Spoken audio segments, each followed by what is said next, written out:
অবশেষে পুলিশের জালে আরিয়ান খান। এক নাবালিকা সাহিল খানের বোন জোয়া খান সহ আরিয়ান খান দুজনকে গ্রেপ্তার করা হলো।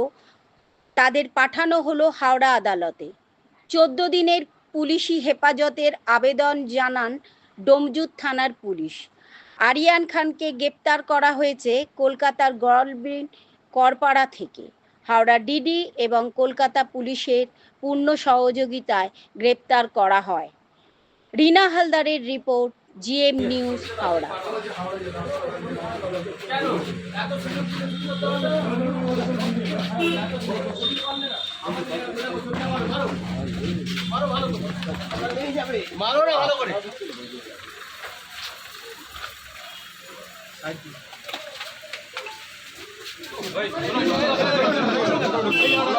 অফিস আছে ভেতরে ভেতরে না ভেতরে নয় ভেতরে নয় ভেতরে নয় বাইরে বাইরে বাইরে বাইরে বাইরে বাইরে ভেতরে না ভেতরে না ভেতরে যাবেন না বাইরে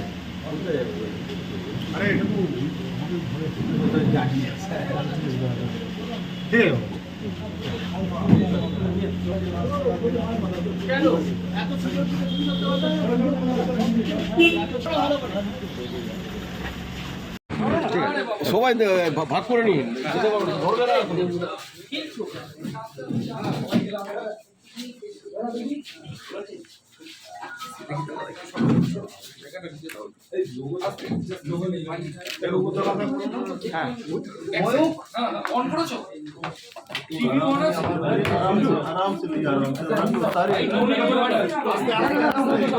স্যার একটু